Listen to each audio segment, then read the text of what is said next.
Hello everyone, welcome to a very special practice session.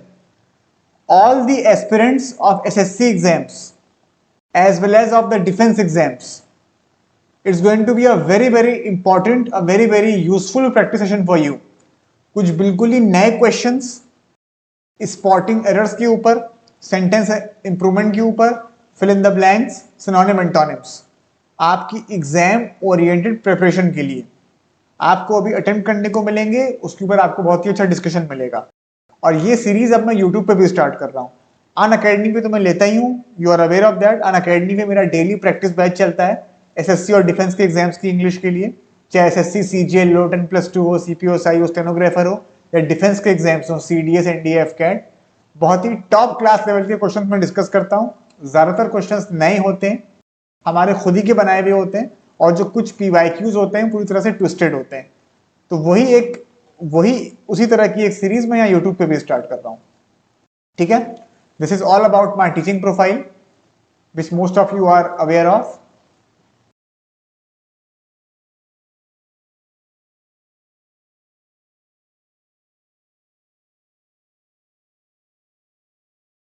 आप लोगों को ये भी पता रहे कि सिर्फ प्रैक्टिस सेशंस नहीं, इसी चैनल पे Real English by Shayan Zaidi पे आपको इंग्लिश के सारे टॉपिक्स, मतलब चैप्टर वाइज स्टडी मिल जाएगी इंग्लिश की, ग्रामर की।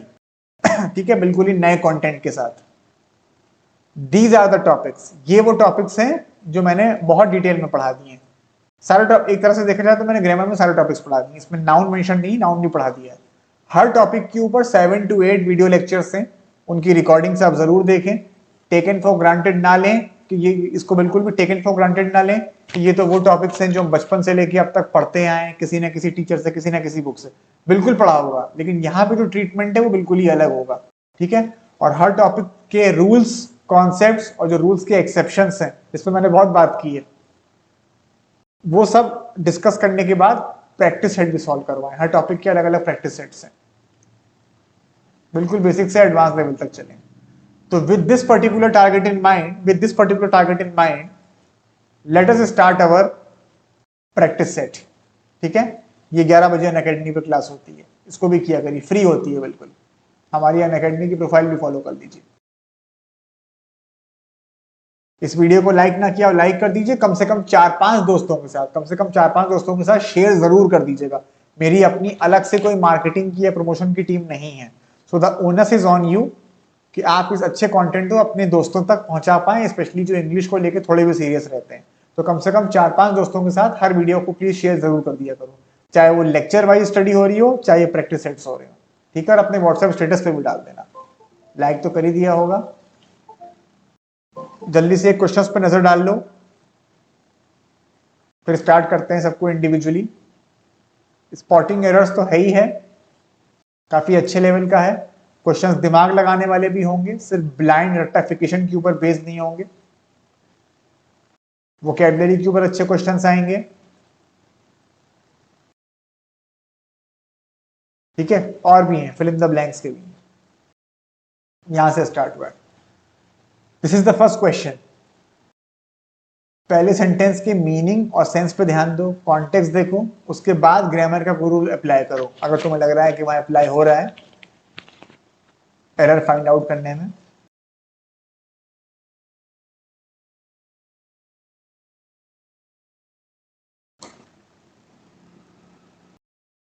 मीनिंग तो समझ ही गए होगे सेंटेंस का कि हालांकि वो लेट था, हालांकि उसे देर हो रही थी।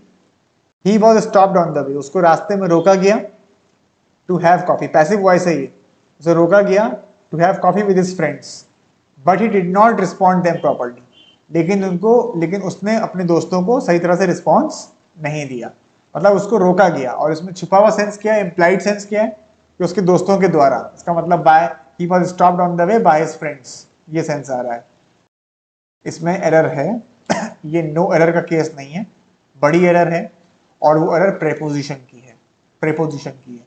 ही did not respond to them होगा। You don't respond somebody, you respond to somebody. Error part D में है, रिस्पॉन्ड टू समबडी होगा। ठीक है, अगर ये क्लास अभी लाइव हो रही होती तो ऑब्वियस सी बात है, जाहिर सी बात है कि आप में से बहुत लोग पार्टिसिपेट कर रहे होते हैं कमेंट सेक्शन में, लेकिन ये भी फिलहाल रिकॉर्डिंग में। और रिकॉर्डिंग आप जो भी देख रहे हैं तेज स्पीड पे देखिए, 1.5x की प्लेबैक स्पीड पे, तो आपको 1 घंटे का क्लास 40 मिनट्स में मतलब कवर करने का मौका मिल जाएगा। तो ही डिड नॉट रिस्पॉन्ड देम। अच्छा, अब अगर किसी स्टूडेंट को ये लग रहा हो कि एक तो मेरा रटा रटाया रूल अप्लाई हो रहा था सर ने, उस पर क्यों नहीं ध्यान दिया, कि यहाँ दो लगा हुआ है, दो या ऑल दो के साथ तो बट आता है, दो या ऑल दो के साथ मतलब बट नहीं आता है, ये रूल है ग्रामर का, कंजंक्शन में पढ़ने को मिलता है, हमने भी पढ़ाया है इस चैनल पे, आपको कंजंक्शन की प्लेलिस्ट में देखिएगा। लेकिन वो जो दो या ऑल दो के साथ बट नहीं आता है, वो तो इस केस में नहीं आता है ना, कि यहाँ बट नहीं आ सकता। अगर बट यहाँ आ रहा होता ही से ठीक पहले, अगर यहाँ आ रहा होता तो गलत होता। जो दो या ऑल दो के जस्ट, दो या ऑल दो का जो क्लॉज होता है, उसका जो जस्ट अगला वाला क्लॉज होता है, स्टेटमेंट होता है, उसमें बट नहीं आ सकता। वहां पे क्या आता है, या तो कॉमा, या तो कॉमा, या तो येट, या तो कॉमा के साथ येट। लेकिन यहाँ बट आ रहा है ना, ये बिल्कुल सही है। अगर यहाँ बट आता तो गलती होती। तो अगर रटते भी हो रूल्स को, ग्रामर को, समझ समझ के रटा करो, ठीक है। तो the error is in part D. Let's move on to the next question. Some passengers were left stranded to the airport for no reason. Weren't they? Question tag का भी यूज हुआ है, जो कंफर्मेशन के लिए होता है ना क्वेश्चन टैग। क्वेश्चन टैग का यूज तो सही हुआ है, ये स्ट्रक्चर पॉजिटिव है। सम पैसेंजर्स वर लेफ्ट स्ट्रैंडेड, ये तो पॉजिटिव स्ट्रक्चर है, कोई नेगेटिव वर्ड तो आ नहीं रहा है, तो यहाँ क्वेश्चन टैग नेगेटिव बन गया, ठीक है, वो तो सही है। उसके अलावा वर आया है, हेल्पिंग वर है, पास्ट इंडेफिनिट टेंस है ये, तो उस लिहाज से देखें तब भी सही है, वही यूज हो रहा है हेल्पिंग वर्ब। और दे भी सही है, दे पैसेंजर्स के लिए यूज हो रहा है, पैसेंजर्स प्लूरल है। गलती फिर से प्रेपोजिशन की ही है, प्रेपोजिशन की बड़ी एरर है, स्ट्रैंडेड एट द एयरपोर्ट होगा, ठीक है, stranded at the airport. Left stranded का मतलब left helpless with nowhere to go, किसी को आपने वहां बेसहारा छोड़ दिया, अब उसके पास कोई डायरेक्शन नहीं जाने को कि वो करे तो क्या करे, ठीक है। न्यूज़पेपर की इंग्लिश में बहुत यूज होता है ऐसे, जो न्यूज़पेपर होते हैं उसमें आता है कि many passengers were left stranded, मतलब लेफ्ट हेल्पलेस, उन्हें पता नहीं था कि उन्हें कहाँ जाना है, कहाँ से निकलना है। फॉर नो रीजन का यूज बिल्कुल सही हुआ है, बिना किसी वजह से, ठीक है। पास्ट इंडेफिनिट टेंस था, पास्ट इंडेफिनिट का पैसिव था, गलती प्रेपोजिशन की थी। अभी सिनोनिम एंटोनिम्स के भी अच्छे सवाल आएंगे। अन अकेडमी में जो रोज प्रैक्टिस बैच होता है ना, उसकी खास बात ये होती है कि उसमें पोलिंग होती है, उसमें इसमें पोलिंग का ऑप्शन नहीं है यहाँ यूट्यूब पे, वहाँ होता है। अन अकेडमी क्लास में पोलिंग होती है, कंपटीशन होता है, लीडर बोर्ड होता है, तो आप बाकी स्टूडेंट्स के मुकाबले अपनी परफॉर्मेंस को असेस कर पाते हैं, थोड़ा और मजा आता है, हेल्दी कंपटीशन जनरेट होता है। I would request to you to consider my application for the role of junior engineer. सही है। क्या इत्तेफाक की बात है, क्या कोइंसिडेंस है कि तीनों सेंटेंसेस जो हैं, जो शुरू के 3 सेंटेंस है, तीनों में प्रेपोजिशन की ही एरर है। यहां पे भी वही कहानी है, रिक्वेस्ट यू होगा, I would request you, I would request to you नहीं होगा, I would request you. Request somebody होता है, request a person, request to a person नहीं होता, ठीक है। और बाकी में तो कोई एरर नहीं, बाकी किसी पार्ट में। To consider my application for the role of junior engineer. ये क्वेश्चंस पूरी तरह से एग्जाम ओरिएंटेड हैं। और वुड बिल्कुल सही यूज हुआ एज अ मॉडल वर्ब। जब आप किसी से कोई चीज रिक्वेस्ट करते हैं, कोई दरख्वास्त करते हैं, तो वुड का यूज कर लेते हैं, भले ही आप प्रेजेंट में बैठ के फ्यूचर की बात कर रहे हो। ऐसा नहीं है कि विल की पास्ट फॉर्म ही होता है वुड। अगर आपको वुड के बारे में सब कुछ जानना है, एक तरह से वुड की सीटी स्कैनिंग करनी है, तो एक काम करना, तुमको उसमें मजा भी आएगा, कुछ नया सीखने को मिलेगा। वुड के बारे में मैंने वुड के 6 यूजेस पढ़ा रखे हैं इसी चैनल पे। मैंने वुड के 6 यूजेस पढ़ा रखे हैं, उनकी रिकॉर्डिंग देखना, ठीक है। मतलब उस वीडियो को देखना, बहुत छोटा वीडियो है, 10 मिनट से भी छोटा ही है, 10 मिनट से भी कम है। प्रोफेशनल एडिटिंग के साथ 6 यूजेस पढ़ा रखे हैं, वो जरूर देखना। इसी चैनल की एक प्लेलिस्ट है अनएक्सपेक्टेड नॉलेज के नाम से, उसमें जाना।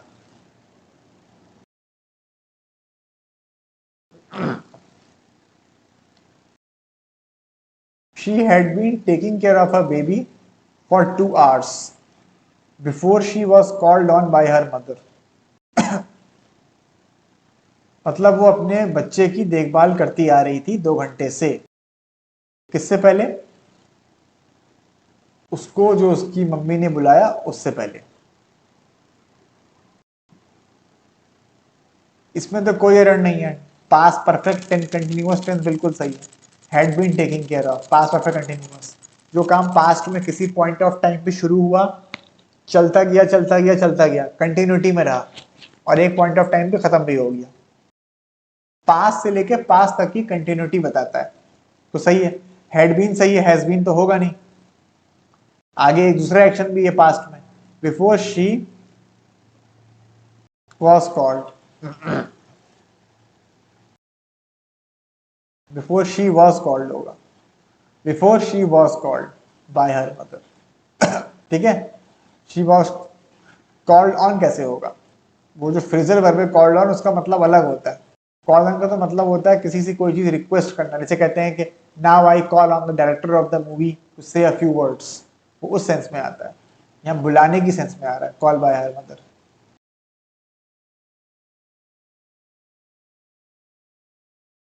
सो the error is in part C. ध्यान से देखना है सवाल को, अच्छा क्वेश्चन है।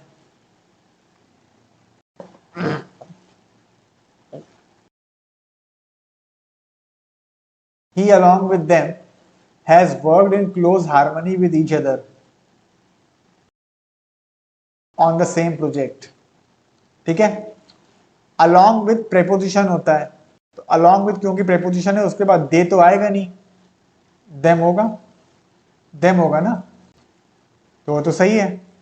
और has इसके हिसाब से आ गया। ये कहना ही गलत होगा कि सेंटेंस में 2 सब्जेक्ट्स हैं, एक ही है एक them है, पहले वाले सब्जेक्ट के हिसाब से आएगा। जो बहुत सी लोकल बुक्स हैं ग्रामर के ऊपर, जैसे कि Plinth to Paramount by Neetu Singh और अरिहंत की एसपी बख्शी, उनकी लैंग्वेज बड़ी गलत होती है रूल पढ़ाते टाइम। वो क्या लिखती हैं कि 2 सब्जेक्ट्स जब ज्वाइन किए जा रहे हैं अलॉन्ग विद, टुगेदर विद या विद के द्वारा, तो वर्ब एग्री करेगा फर्स्ट सब्जेक्ट से। सब्जेक्ट एक ही है ही, जैसा कि मैंने बोला अलॉन्ग विद तो प्रेपोजिशन है ना, तो प्रेपोजिशन के बाद सब्जेक्ट आ ही नहीं सकता, इसीलिए दे नहीं हो सकता, देम है, ऑब्जेक्टिव फॉर्म है, तो सब्जेक्ट इसको बोल ही नहीं सकते। सब्जेक्ट यही है बस, जो पहले वाला प्रोनाउन है, तो है सही लगा है। In close harmony with one another होगा, वन अनदर। 2 से ज्यादा है ना, 2 से ज्यादा है, 2 से ज्यादा के कॉन्टेक्स्ट में बात करते हैं तो वन नजर आता है। वैसे तो एक थ्योरी और एक लॉजिक ये भी कहता है कि 2 से ज्यादा लोग टोटल हैं, लेकिन 2 पार्टियां ही तो हैं, पार्टीज तो 2 ही है ना, एक पार्टी है ही, एक पार्टी है ये, तो वो भी एक थ्योरी है। उस हिसाब से देखा जाए तो ये जस्टिफाइड है। लेकिन आपके अगर एसएससी या डिफेंस के एग्जाम्स में आता है तो वो बहुत बड़े लकीर के फकीर है।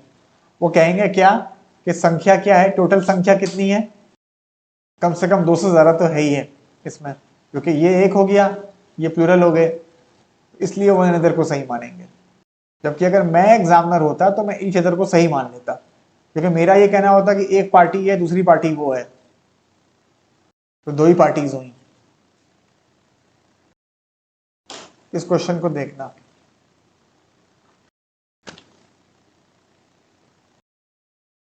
डिस्पाइट का मतलब होता है के बावजूद। हाँ।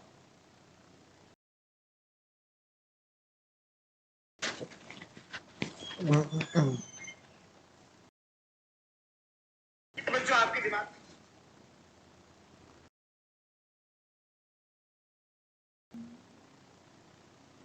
के बावजूद, तेज भागने के बावजूद वो चलती हुई बस नहीं पकड़ पाई। रनिंग बस सही है, रनिंग क्या काम कर रहा है, एडजेक्टिव है, रनिंग एडजेक्टिव है। रनिंग बस प्रेजेंट पार्टिसिपल पढ़ाया था ना, प्रेजेंट पार्टिसिपल क्या होता है, इन्फिनेटिव क्या होता है, सब पढ़ा चुके हैं आप। इसमें एरर तो ए पार्ट में देखो, आप इसको करेक्शन 2 तरह से कर सकते हैं। करेक्शन कैसे कर सकते हैं, या तो डिस्पाइट रनिंग फास्ट, ध्यान से सुनो, या तो डिस्पाइट रनिंग फास्ट, डिस्पाइट, क्योंकि डिस्पाइट प्रेपोजिशन है। प्रेपोजिशन जो होते हैं वो कभी भी दो स्टेटमेंट्स को या दो क्लॉजेस को नहीं जोड़ सकते हैं।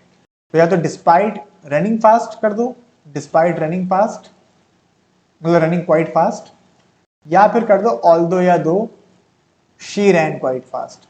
ऑल्दो या दो का यूज करोगे तो वो कंजंक्शन हो जाएगा, कंजंक्शन, कंजंक्शन हो जाएगा, तो वो दो स्टेटमेंट्स को जोड़ेगा।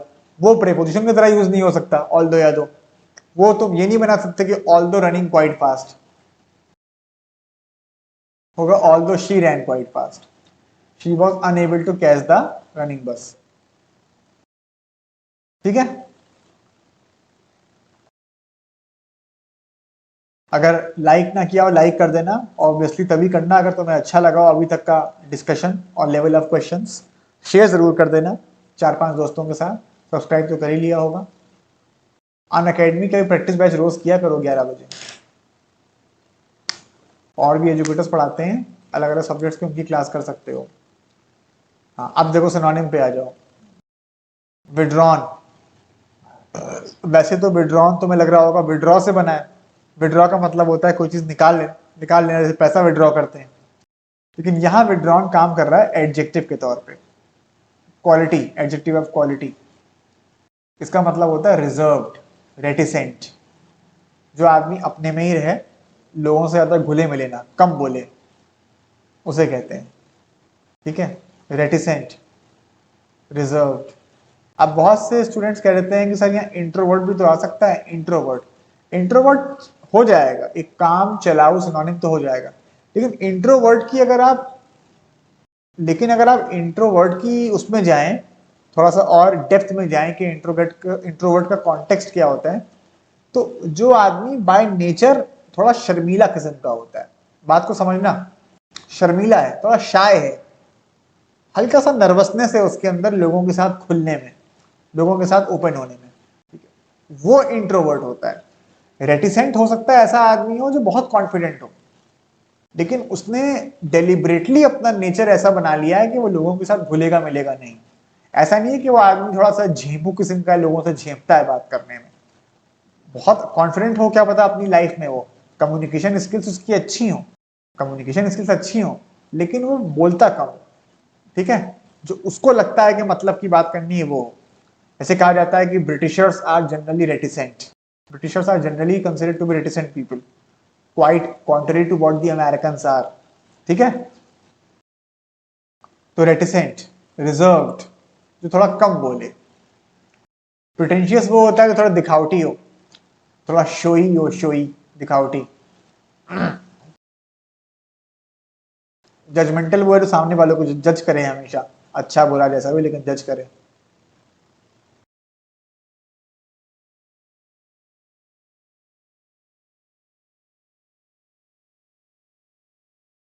क्या है इसका, क्या मीनिंग होता है रिफर्बिश का? किसी चीज को पूरी तरह से चेंज कर देना। ठीक है, जिसे कहते हैं रिवैम्प, रिवैम्प करना, revamp, change the entire thing, renovate, renovate तो सुना ही होगा, मकान का रिनोवेशन होता है, रिनोवेट, रिवैम्प, मेंड। ठीक है, रिकंस्ट्रक्ट। ड्रेन आउट का मतलब एग्जॉस्ट कर लेना, थक जाना, बहुत अपने को एग्जॉस्ट कर लेना, अपनी एनर्जी को बिल्कुल। लैविश तो वो होता है जिसमें बहुत खर्चा इन्वॉल्व हो, लैविश डेकोरेशन, एक्स्ट्रावेगेंट डेकोरेशन।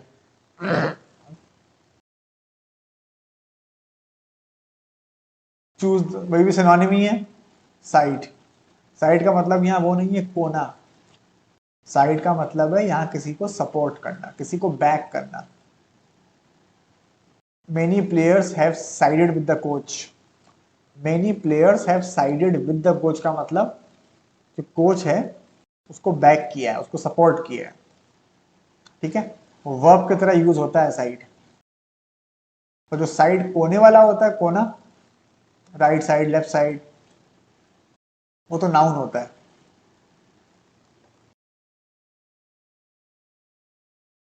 ये देखो,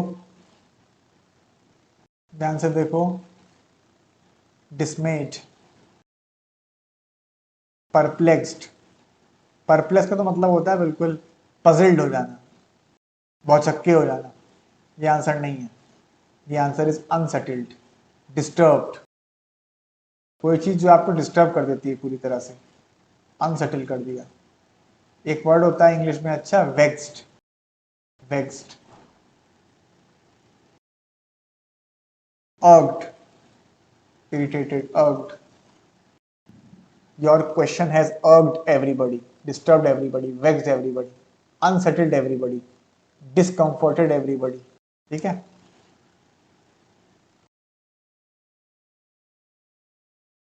वापस आ जाते हैं स्पॉटिंग एरर्स पे। अभी फिल इन द ब्लैंक्स भी आएगा, ध्यान से इस क्वेश्चन को देखो, अच्छे लेवल का क्वेश्चन है, हल्के में मत लेना इसको। ये भी देखते चलो कि तुम्हारे कितने गलत कितने सही हो रहे हैं, तुम्हारा सक्सेस रेट क्या है।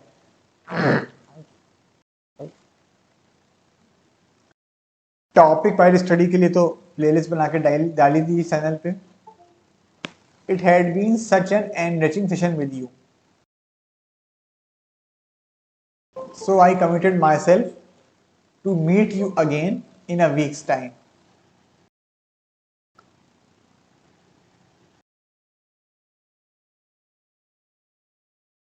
इट हैड बीन का सही यूज हुआ है। ऐसा नहीं है, बहुत स्टूडेंट्स को गलत फहमी होती है कि जब हैड बीन आएगा या हैज बीन, हैव बीन आएगा आईएनजी के साथ, जो परफेक्ट कंटिन्यूअस टेंस होंगे वो तभी सही होंगे जब आगे सिंस या फॉर लगा होगा। ऐसा नहीं है, ऐसा कुछ भी नहीं है। वैसे भी आ सकता है, एक कंटिन्यूटी बताने के लिए, सिलसिला बताने के लिए आराम से आ सकता है। It had been such an enriching session with you, so I committed myself. अब बहुत से स्टूडेंट्स प्लिन to Paramount by Neetu Singh और अरिहंत की एसपी बख्शी की रटी रटाई अपनी नॉलेज लगा रहे होंगे और फंसेंगे। क्या सोचेंगे, कमिट के साथ तो टू जब आता है तो आगे आईएनजी आता है, यही सोचोगे, कमिट टू समथिंग। यही तो है, तुम लोग यही तो बैठ के रटते हो। तुमको अपने आधे अधूरे रट्टाफिकेशन पे इतना ज्यादा कॉन्फिडेंस होता है, वो क्या है, और उसका एक बहुत बड़ा एग्जाम्पल यहां पर है। कमिटेड टू के बाद तुम लोग ये रट लेते हो, मगअप कर लेते हो लोकल बुक्स ऑन ग्रामर से कि committed to, look forward to, confined to, ऐसे कुल मिला के 15-16 वर्ड्स और फ्रेजेस हैं जिनके बाद आईएनजी आएगा। ये मगअप कर लेते हो बिना ये जाने के कॉन्सेप्ट क्या है, बिना ये जाने कि टू प्रेपोजिशन होता है वहां पे। और वहां पे जो कमिटेड होता है वो एडजेक्टिव होता है। जैसे कि मैं बोलूं I am committed to teaching honestly, ध्यान से सुनना, I am committed to teaching honestly, सही है। यहां पे जो कमिटेड है वो एडजेक्टिव है, एम आ गया ना। I am committed to teaching honestly, जैसे कि आई एम यूज्ड टू, उसका मतलब होगा I am habitual of teaching honestly. तो हैबिचुअल क्या होगा, हैबिचुअल जो वर्ड है वो क्या है, एडजेक्टिव है। इसी तरह से I am used to teaching honestly, तो यूज क्या है, एडजेक्टिव होगा। लेकिन ये जो कमिटेड है कहीं से भी एडजेक्टिव नहीं है यहाँ, it is working as a verb, verb के तौर पे काम कर रहा है। अरे भाई past indefinite tense, simple past. तो तुम लोग जो मगअप करते हो वो इसको कवर नहीं करेगा। ये कौन जो तुम यहाँ यूज देख रहे हो कमिटेड का, कि उस परव्यू में नहीं आएगा। यहाँ ये वर्ब है, इसके बाद रिफ्लेक्सिव प्रोनाउन लगाना जरूरी होगा और ये सही हो जाएगा, इन्फिनेटिव सही होगा। तो ये टू प्रेपोजिशन नहीं है, ये यहाँ टू प्रेपोजिशन नहीं है, ठीक है। तो ये टू प्रेपोजिशन नहीं, इन्फिनेटिव का पार्ट है। समझ में आया। इन a week's time, in a week's time बिल्कुल सही है, प्लूरल है, प्लूरल है। वीक्स क्या है, प्लूरल नाउन है। प्लूरल नाउन में जब अपोस्ट्रोफी लगता है तो एस के बाद ही तो आता है, कोई दोबारा से तो एस लगाओगे नहीं।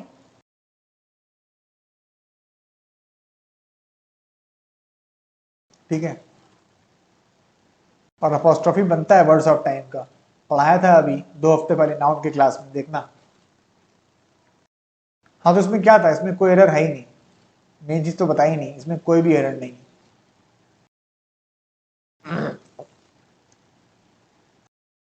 अब ये देखो, अच्छा क्वेश्चन।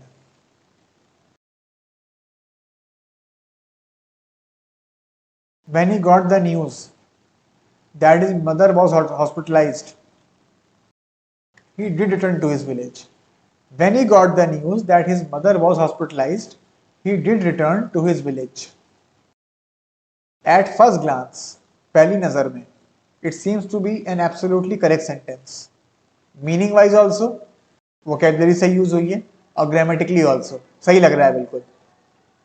लेकिन अगर थोड़ा सा डीपली एनालाइज करोगे, स्पेशली ग्रामेटिकली एनालाइज करोगे and more particularly tense wise देखोगे तो गलती फौरन पकड़ लोगे. गलती टेंस की है और वो ये कि हिज मदर वॉज हॉस्पिटलाइज नहीं होगा, हिज मदर वॉज हॉस्पिटलाइज नहीं होगा, his mother had been hospitalised होगा. और उसकी क्या वजह है? पास्ट परफेक्ट आएगा, पास्ट के पहले का पास्ट. पास्ट के पहले का पास्ट वाला कॉन्सेप्ट अप्लाई हो रहा है कि नहीं हो रहा है? बाद वाला पास्ट कौन सा है? कि उसको खबर मिली, उसको न्यूज मिली, ये एक्शन बाद में हुआ है. तो इसके लिए तो देखो सिंपल पास्ट टेंस यूज हुआ है, पास्ट इंडेफिनिट यूज हुआ है, सेकंड फॉर्म आ गई गेट की गॉट. और ये एक्शन पहले हुआ है. मदर तो पहले हॉस्पिटलाइज हुई ना, न्यूज तो बाद में मिली उसको. तो जो अर्लियर एक्शन होता है, जो पास्ट के पहले का पास्ट होता है, उसके लिए पास्ट परफेक्ट यूज होता है. पास्ट परफेक्ट का पैसिव वॉइस है ये. Had plus been plus third form past perfect का पैसिव वॉइस है. क्योंकि मदर जो है यहाँ पे वो डूअर ऑफ द एक्शन नहीं है, रिसीवर ऑफ द एक्शन है. मदर ने किसी को हॉस्पिटलाइज नहीं किया है, मदर को हॉस्पिटलाइज किया गया. ठीक है. ही डिड रिटर्न, ही बिल्कुल सही है. सॉरी, डिड रिटर्न बिल्कुल सही है. डिड यहाँ हेल्पिंग वर्ब नहीं है, एडवर्ब है. ये वाला कॉन्सेप्ट तुमको मेरी हर चौथी क्लास में देखने को मिल जाता है, अनअकैडमी पे भी और यहाँ यूट्यूब पे भी. यहाँ डिड का मतलब है अवश्य, सर्टेनली. ठीक है. अगर आप इसको सर्टेनली से बनाते तो क्या होता? He certainly returned ed to his village होता. तो डिड यहाँ हेल्पिंग वर्ब नहीं है, लेकिन क्योंकि डिड तो डिड है तो उसके साथ फर्स्ट फॉर्म आएगी. डिड भले ही हेल्पिंग वर्ब ना हो, एडवर्ब हो, लेकिन फर्स्ट फॉर्म तो आएगी ही आएगी. तो या तो होगा सर्टेनली रिटर्न्ड या डिड रिटर्न. और रिटर्न के साथ बैक नहीं आ सकता, बैक तो नहीं आ रहा है. तो जो गलती है वो बी पार्ट में है. ठीक है.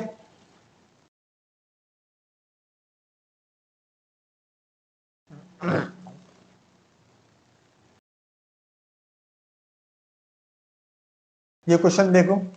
आई will attend the 2 weeks conference after a few days pass. मैं 2 हफ्ते की कॉन्फ्रेंस अटेंड करूंगा कुछ दिन गुजरने के बाद.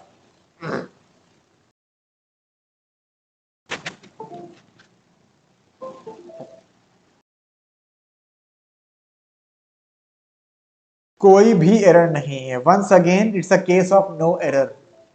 और नो एरर और नो इंप्रूवमेंट वाले जो ऑप्शंस आते हैं एग्जाम में, उसको टिक करने के लिए, उसको करेक्ट मार्क करने के लिए बहुत मजबूत कलेजा, बहुत मजबूत जिगरा चाहिए.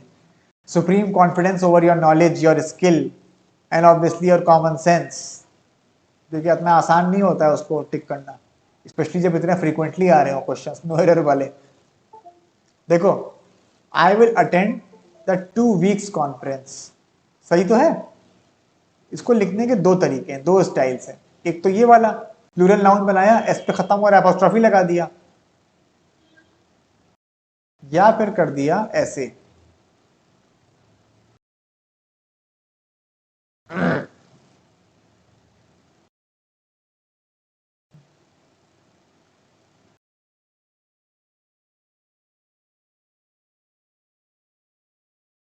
To week conference. इसमें ग्रामर क्या लग जाएगी अगर ऐसे बनाओगे? नाउन हो जाएगा, सॉरी कॉन्फ्रेंस हो जाएगा नाउन, 2 week हो जाएगा एडजेक्टिव. तो कोई भी एरर नहीं है, इट इज एब्सोल्युटली फाइन. हाँ, ये एक बहुत एडवांस लेवल की बारीकी है, एडवांस लेवल का कॉन्सेप्ट है प्रेपोजिशन का. आफ्टर का यूज हम एज अ प्रेपोजिशन, यहाँ एज अ प्रेपोजिशन नहीं हो रहा है, कंजंक्शन है, लेकिन आफ्टर का use as a preposition future में नहीं हो सकता. अगर मुझको ये कहना हो कि अभी मैं उठ के जा रहा हूँ, 10 मिनट बाद आऊंगा, 10 मिनट बाद लौटूंगा, तो मैं ये नहीं कह सकता हूँ कि I will return after 10 minutes. I will return in 10 minutes होगा.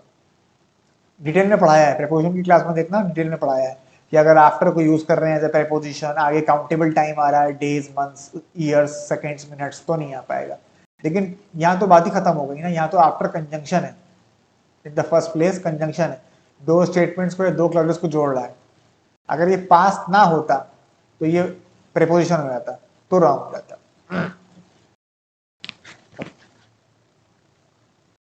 ठीक है,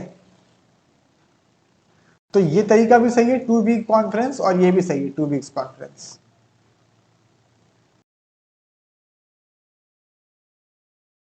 एक बात और, अगर एक हफ्ते की कहते, अगर मान लो कॉन्फ्रेंस एक हफ्ते की होता 1 वीक्स कॉन्फ्रेंस, तो या तो होता 1 वीक, या तो ऐसे लिखते हाइफन बना के 1 वीक कॉन्फ्रेंस, 1 वीक कॉन्फ्रेंस होता, या फिर 1 वीक्स हो जाता। 1 वीक्स में के बाद लग जाता अपॉस्ट्रोफी एस, के ही बाद, क्योंकि वो सिंगुलर नाउन होता। इसको देखना, अच्छा क्वेश्चन है, कम ऑन।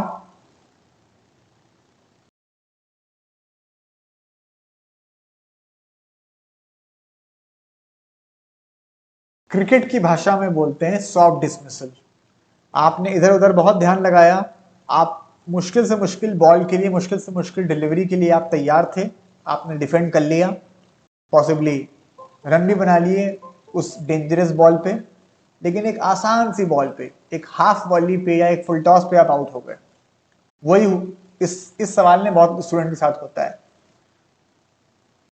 तुम लोगों को इधर उधर बहुत सोचने की जरूरत नहीं है, एरर शुरुआत में ही है, हु की जगह विच होगा। कंपनीज तो नॉन लिविंग है, नॉन लिविंग एंटिटी है, या तो विच होगा या तो दैट होगा। हु कैसे हो जाएगा, हु तो इंसानों के लिए आता है, ह्यूमन बींग्स के लिए आता है, ठीक है। अगर द कंपनीज की जगह होता द मैनेजर्स, द बिजनेसमैन, तो हु सही होता। आगे कोई एरर नहीं है, एरर जो है वो ए पार्ट में ही है बस। तो जो कंपनीज मैन्युफैक्चरिंग में है, खास तौर से जेम्स और स्टोन बिजनेस में, उनको सबसे ज्यादा फायदा मिलेगा इस नई स्कीम का, या इस नई स्कीम से, ठीक है।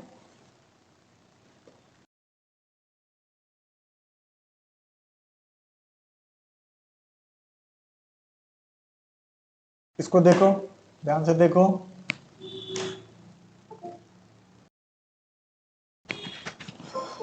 Is there any error, come on. हर सवाल में थोड़ा टाइम दीजिए।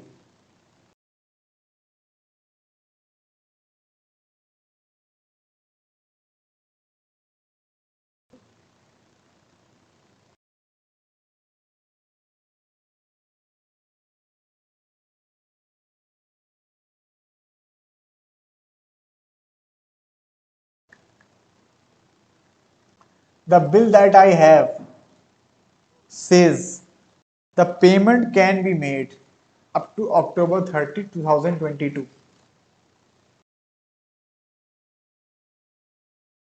The bill that I have says the payment can be made. इतने तक, अप टू नहीं होगा। अप टू ऐसे कोई वर्ड नहीं होता है, ये इंडियन इंग्लिश है। अप और टू अलग अलग होता है, लेकिन उसका सेंस अलग होता है, इस कॉन्टेक्स्ट में नहीं आता है वो भी। अप टू एक वर्ड तो है ही नहीं, यहाँ बाय होगा, can be made by, by a till, by a till, ठीक है, तब तक। चलो इसको देखो, पहले मीनिंग सेंस एनालाइज करो। सपोजिंग का यूज गलत नहीं है, तुमको थोड़ा सा मैं हिंट दे देता हूँ। हिंट क्या, थोड़ा सा ये हेल्प कर देता हूँ एलिमिनेट करने में, शॉर्टलिस्ट करने में रादर। सपोजिंग यूज करो, चाहे सपोज करो, चाहे सपोज दैट करो, कंजंक्शन में पढ़ा रखा है, तीनों का बराबर मीनिंग, सेम मीनिंग होता है। Suppose,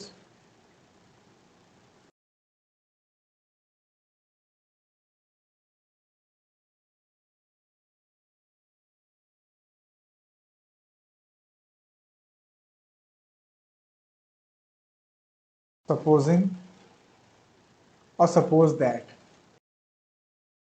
suppose that.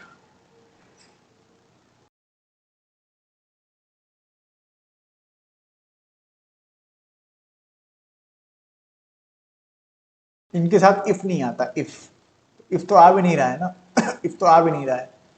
Suppose you get a seat on the plane, on the plane होगा, ठीक है, इन द प्लेन नहीं, ऑन द प्लेन। प्लेन के लिए, ट्रेन के लिए, बस के लिए, मेट्रो के लिए, शिप के लिए ऑन आता है। इसके लिए मैंने एक बड़ा प्यारा सा और छोटा सा वीडियो बनाया था, इसी चैनल पे भी रिसेंटली बनाया है। सिर्फ 3 मिनट का, उसको देखना। मैंने व्हाट्सएप पर स्टेटस भी डाला था, मैं मेट्रो में ट्रेवल कर रहा था लखनऊ में, मैंने अपनी सेल्फी ली थी और डाली थी कि बताओ तुम लोग कि क्या होगा, I M in the metro या ऑन द मेट्रो। तो मुझे ज़्यादा लोगों ने गलत जवाब दिया था, तुमने कहा था इन द मेट्रो, पर मैंने तुमको करेक्ट किया था। Supposing you get a seat on the plane, you will not take more than 2 hours to reach Mumbai. बाकी तो कोई एरर नहीं है, रीच के साथ कोई प्रीपोजिशन तो आता नहीं, रीच एट मुंबई या रीच टू मुंबई तो होगा नहीं।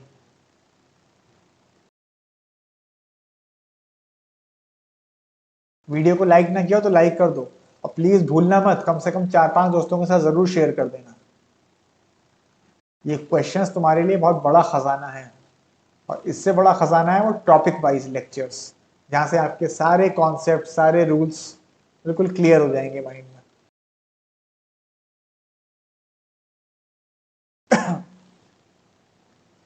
तुम में से भी कई लोगों की फोटोज लगेंगी। अगर तुम में से किसी को भी तुम्हारे किसी दोस्त यार भाई बहन को अनअकैडमी प्लस का पेड सब्सक्रिप्शन लेना हो मैक्सिमम डिस्काउंट के साथ, तो हमको बता देना, हमारे थ्रू बहुत अच्छा डिस्काउंट मिल जाएगा, चाहे यूपीएससी का सब्सक्रिप्शन हो, आईआईटी हो, बैंकिंग हो, कोई भी हो।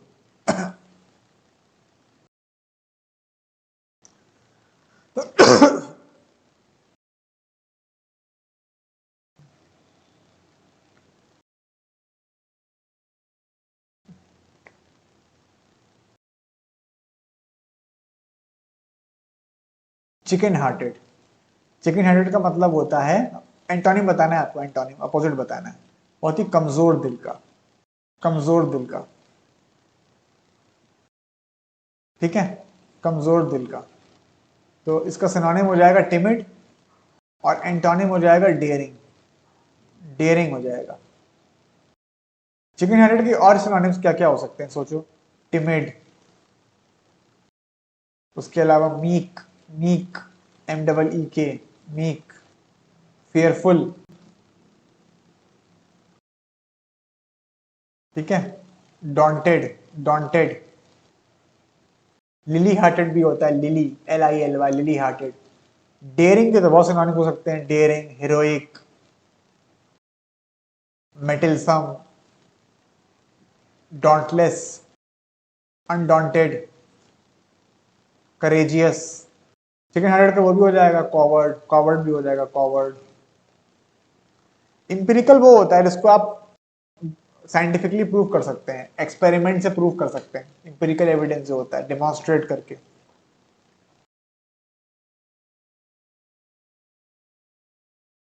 वोफुल, इंग्लिश की नॉवेल्स में, शॉर्ट स्टोरीज में, और इंग्लिश की मूवीज जो होती हैं उनमें बहुत यूज होता है, मूवीज में और वेब सीरीज में, हॉलीवुड मूवीज में भी बहुत यूज होता है। It was a woeful experience, it was a woeful time, woeful experience. Woeful का मतलब होता है, वोफुल का मतलब क्या होता है बताओ? वोफुल का मतलब बहुत ही अनप्लेजेंट, अनप्लेजेंट, बहुत ही अनप्लेजेंट एक्सपीरियंस था।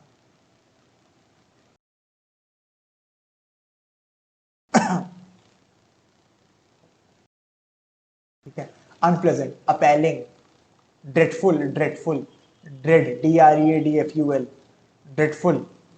मैं अगली क्लास से कोशिश करूंगा, अगली क्लास से कि तुमको सिनोनिम्स मैक्सिमम लिख भी दूं, लिख के दे दूं, अगली क्लास से कोशिश करूंगा मैं।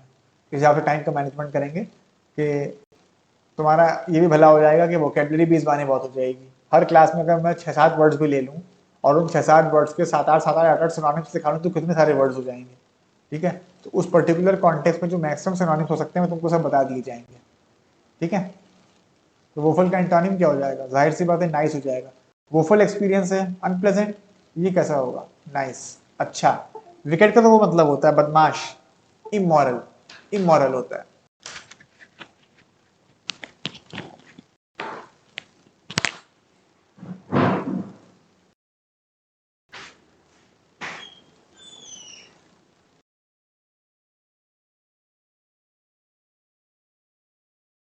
चलो भाई अगले क्वेश्चन पर आते हैं।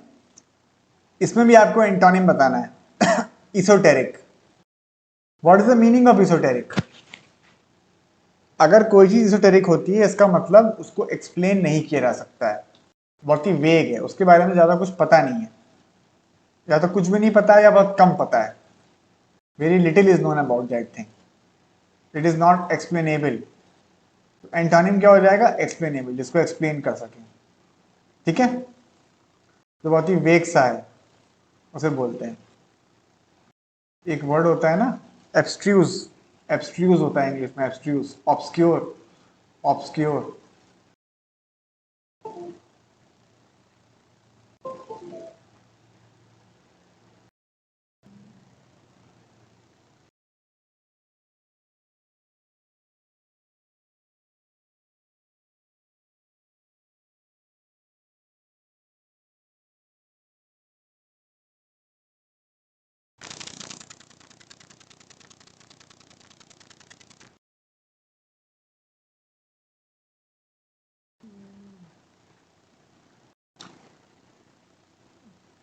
नाउ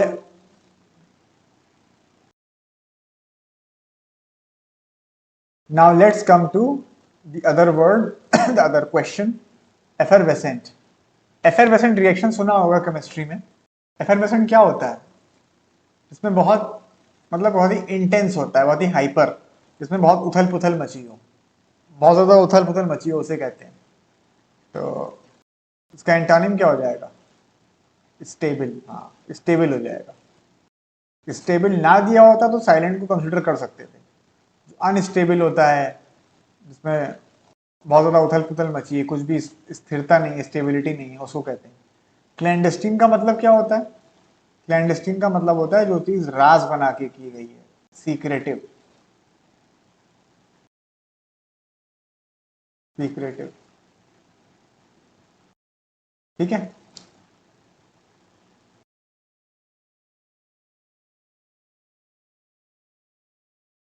चलो फिल इन द ब्लैंक्स पे आ जाओ। सिनोनिम एंटोनिम्स हो गए, स्पॉटिंग एरर्स हुआ, और फिल इन द ब्लैंक्स है। एजिंग समझते हो? What is ageing? जो हमारी उम्र बढ़ती है, उम्र जो बढ़ती है, तो जो उम्र बढ़ती है उसको हम कैसे उस पर रिएक्ट करते हैं। रिएक्ट टू होता है, रिएक्ट हो नहीं सकता। रिस्पॉन्ड टू होता है, हो नहीं सकता। डिस्चार्ज का कोई सेंस बन नहीं रहा है। Approach, how we approach ageing is a choice we must make wisely. ठीक है,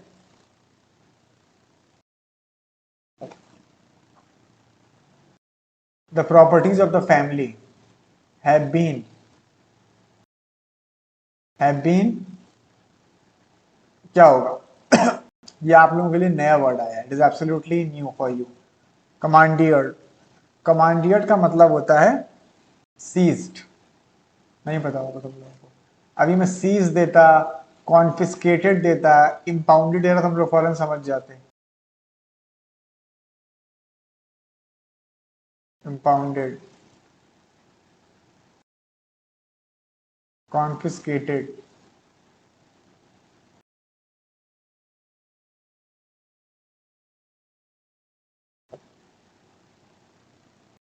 ठीक है, सीज्ड, इम्पाउंडेड, कॉन्फिस्केटेड, जब्त कर लेना।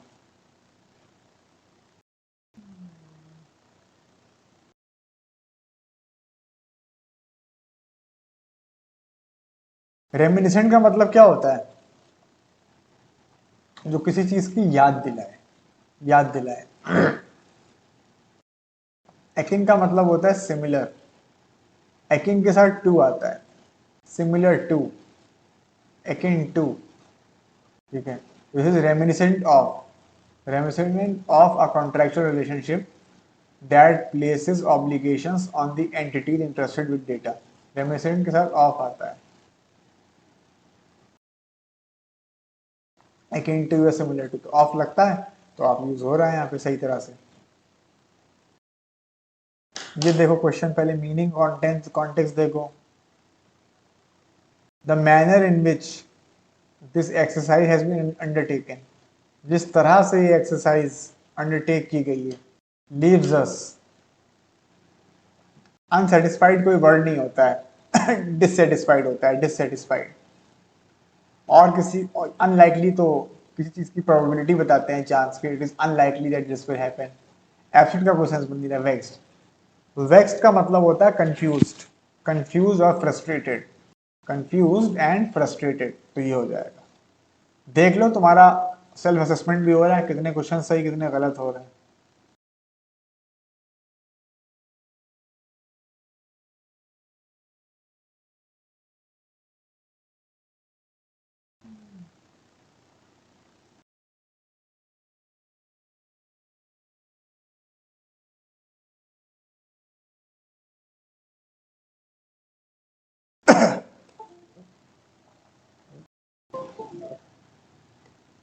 You must complete this work by Sunday. सही तो है, कोई एरर नहीं है, इट इज एब्सोल्युटली करेक्ट। फिर वही बात, नो एरर या नो इम्प्रूवमेंट के ऑप्शन को टिक करने के लिए बहुत मजबूत कलेजा, बहुत मजबूत जिगरा चाहिए। इट इज एब्सोल्युटली करेक्ट, तुमको ये काम अवश्य कर लेना चाहिए संडे तक। How much more do you think mister Patrick's harasses John? How much more, और कितना, विल हैरिस होगा, कितना और करेंगे। How much more do you think mister Patrick's will harass John, ठीक है, विल हैरिस जॉन, समझ में आ गया, करेंगे कितना।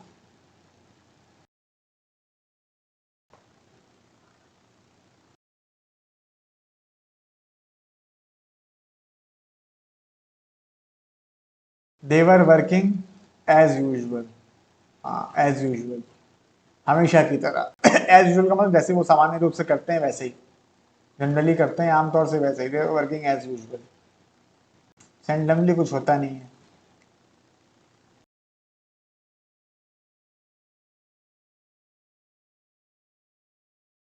The passengers have form Q at the booking counter much before the train arrives. Arrives है, अराइव्ड नहीं है, वरना तो हैड फॉर्म हो जाता, लेकिन वो ऑप्शन में ही नहीं दिया है। The passengers form a Q, the passengers form a Q, come on, at the booking counter, train के आने से काफी पहले।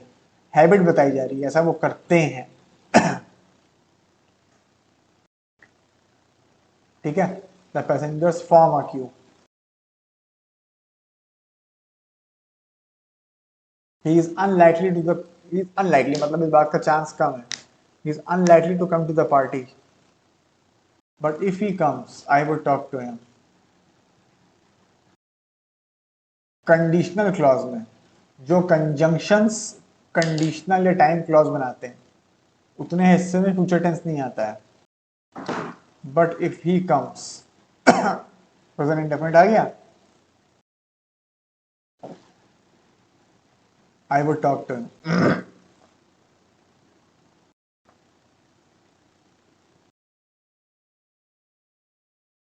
क्लियर हो गया, चाहे इफ हो चाहे अनलेस हो टिल अनटिल हो, कोई भी हो।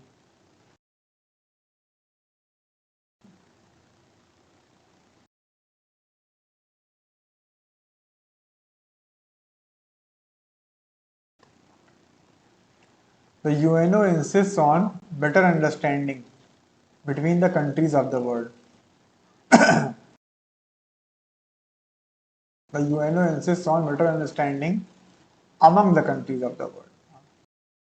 आपस में, कंट्रीज ऑफ द वर्ल्ड कह रहे हैं, इसका मतलब बहुत सारे कंट्रीज की बात कर रहे हैं, और जब हम दो से ज्यादा की बात करते हैं तो अमंग आता है। वो अलग बात है कि बिटवीन अमंग के कॉन्सेप्ट में बहुत सारे दांव पेच हैं, 3-4 कॉन्सेप्ट्स हैं, वो मैंने प्रेपोजिशन की क्लास में पढ़ा रखे हैं कि जब दो से ज्यादा की बात करते हैं तब भी बिटवीन आ जाता है, लेकिन इस कॉन्टेक्स्ट में नहीं आएगा। वो 4-5 अलग अलग केसेस हैं, उसको देखना प्रेपोजिशन की क्लास में, प्लेलिस्ट में जाना है, प्रेपोजिशन की क्लास में देखना, सब मिलेगा। Among the countries of the world, ठीक है। ये देखो, पढ़ के देखो,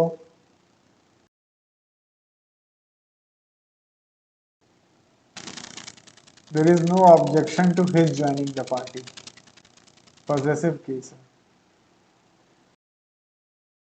possessive।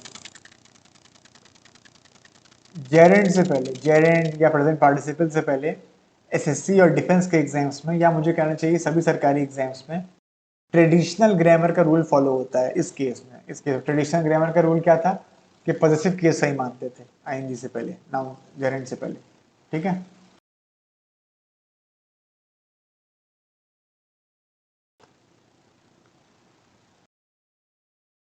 He often went to the theatre. Often का मतलब क्या है? अक्सर, अक्सर। ऑफन का मतलब अक्सर है। आपको सिनोनिम बताना है, sorry I am sorry antonym बताना है, एंटोनिम। इंस्ट्रक्शन नहीं दी थी। इसका हो जाएगा सेल्डम। ओकेजनली का तो मतलब होगा कभी कभी, और सेल्डम का मतलब है ऑलमोस्ट नेवर, तो यही होगा, almost never. He was deeply depressed over the news, deeply depressed. चलो भाई इस क्वेश्चन पे आते हैं। इसमें आपको ऑफन का क्या बताना है? ऑफन का एंटोनिम बताना है। इसमें अलग से इंस्ट्रक्शन नहीं दी है, आपको इसको अपोजिट बताना है। ऑफन का मतलब क्या होता है? ऑफन का हिंदी में मतलब होता है अक्सर, फ्रीक्वेंटली, फ्रीक्वेंटली, यूजुअली। तो एंटोनिम क्या हो जाएगा इसका? सेल्डम होगा कि ओकेजनली होगा? सोचो। ओकेजनली का मतलब होता है कभी कभी, ओकेजनली का मतलब कभी कभी, समटाइम्स, कभी कभार। और सेल्डम का मतलब होता है ऑलमोस्ट नेवर, लगभग कभी नहीं। तो सेल्डम इसका एग्जैक्ट एंटोनिम होगा, क्योंकि ओरिजिनली में कभी कभी हो गया, और ये एक नेगेटिव वर्ड है सेल्डम, ऑलमोस्ट नेवर, तो वो और ज्यादा इम्फेटिकली उसका एंटोनिम बन रहा है। वो अलग बात है कि अगर सेल्डम या रेयरली ना दिया होता ऑप्शन में, सेल्डम या रेयरली, तो ऑब्वियस सी बात है कि तब ओकेजनली होता। यहां पे भी आपको एंटोनिम बताना है, अलग से इंस्ट्रक्शन मेंशन नहीं है तो मैं यहां लिख देता हूं, एंटोनिम बताना है। परफॉर्मेंस का सेल्फ असेसमेंट भी देखते रहो, कितने सही कितने गलत हो रहे हैं। बिल्कुल नए क्वेश्चन हैं तुम्हारी प्रैक्टिस के लिए भी, और भी प्रैक्टिस सेट्स आएंगे। अन अकेडमी में तो रोज होता ही है 11 बजे practice batch. He was deeply depressed over the news. Depress का मतलब बहुत ही दुखी, हताश। तो एंटोनिम क्या हो जाएगा? ग्लीफुल। ग्लीफुल का मतलब वेरी हैप्पी, डिलाइटेड। ठीक है, ओवर द मून, ये सब होता है। आगे आते हैं। अब एक फिल इन द ब्लैंक्स का पैसेज, एक पैसेज है फिल इन द ब्लैंक्स का, ये लास्ट है, ये इस प्रैक्टिस सेशन का लास्ट क्वेश्चन है। क्वेश्चन तो क्या मतलब, लास्ट सेगमेंट है।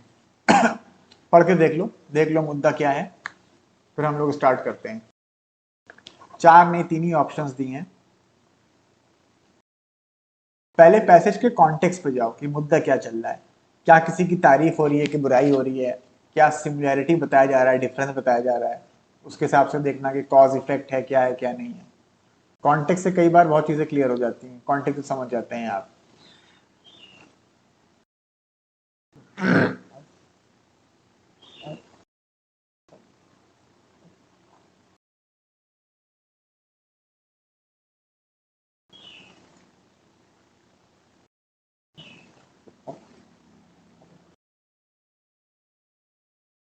मुद्दा समझ गए हो ना? एक घोड़ा मिसिंग था, हॉर्स मिसिंग था। एक कुत्ते को बुलाया गया, पॉसिबली स्निफर डॉग को बुलाया गया, जिसने सूंघा, सूंघ सूंघ के देखा कि कौन हो सकता है उसके पीछे। पुलिस इसमें पूरी तरह से इन्वॉल्व है।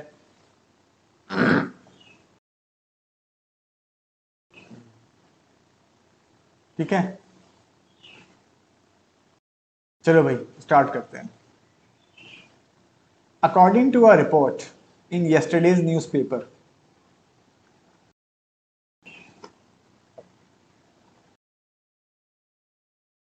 आ होगा क्योंकि इस डॉग का जिक्र आप पहली बार कर रहे हैं। आ पुलिस डॉग, वैसे भी और दोनों ऑप्शन बिल्कुल बेकार हैं। एक पुलिस डॉग था, उसको राजभवन ले जाया गया, पैसिव वॉइस स्ट्रक्चर है, पैसिव स्ट्रक्चर है। मंडे के लिए तो ऑन ही आएगा, ये तो बड़ा आसान हो गया आप लोगों के लिए। उस लेवल का तो बिल्कुल नहीं, इस लेवल के मेरे क्वेश्चन जनरली रहते हैं। हाँ, on Monday. This was to trace, ये पता लगाने के लिए, this was to trace dogs होगा नहीं, पुलिस होगा नहीं, किलर्स, द किलर्स, ऑब्वियस सा आंसर है, बहुत ही ऑब्वियस है, the killers of the very important horse which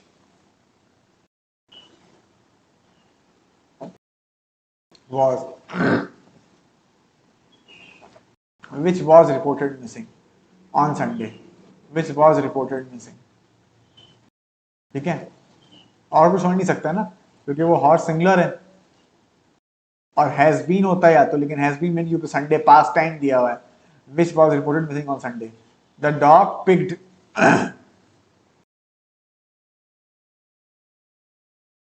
sorry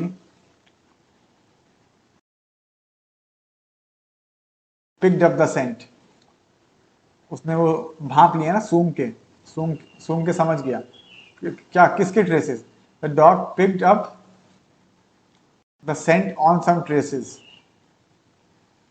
of blood, bloody तो होगा, हॉर्स का ब्लड, हॉर्स का, घोड़े का, and ran a few yards,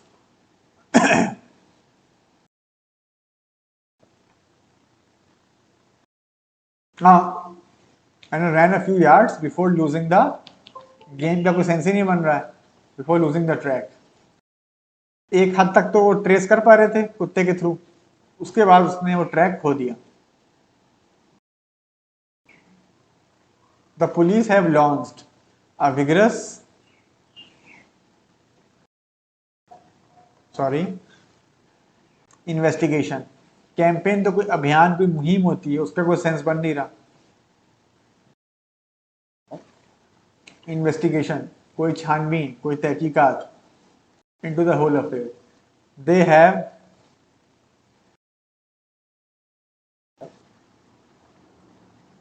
given up the services, they have given up the services, नहीं sorry sorry sorry, क्या बोल रहा हूँ, गिवन अप तो मतलब उम्मीद छोड़ दी, हथियार डाल दिए.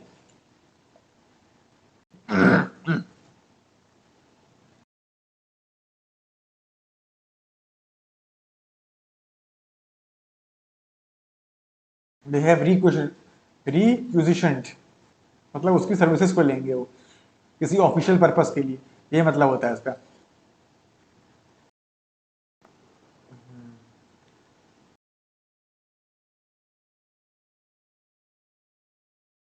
Of a forensic expert, of forestry invest expert, कुछ गड़बड़ी है क्या? There are now 14 horses at Rajbhavan, अब 14 हॉर्सेज हैं राजभवन में. टू आर केप्ट, ठीक है, two are kept in the large shed near the gate, ठीक है.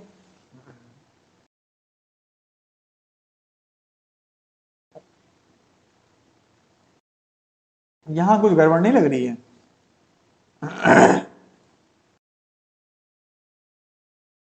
कुछ तो गड़बड़ है इस जगह. अब देखो तुम्हारे कितने सही कितने गलत हुए हैं, एक बार नजर डाल लो.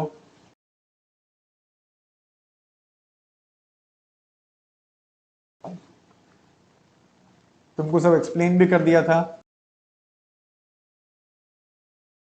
यहाँ हैड हो जाता, हैड फॉर्म्ड, अगर होता before the train arrived.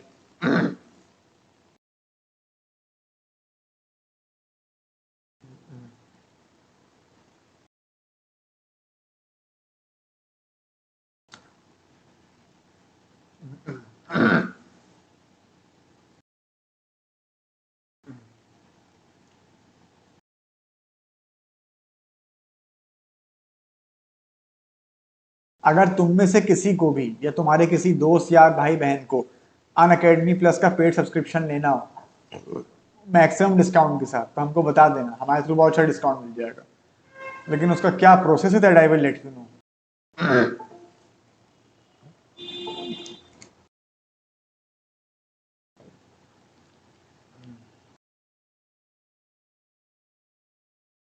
Dissatisfied नहीं है ना, अनसेटिस्फाइड है.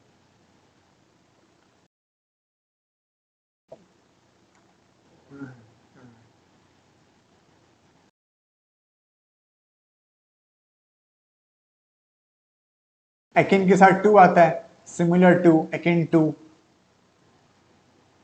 कमांडियर्ड का मतलब क्या बताया था? Seized, confiscated, impounded, इम्पाउंडेड।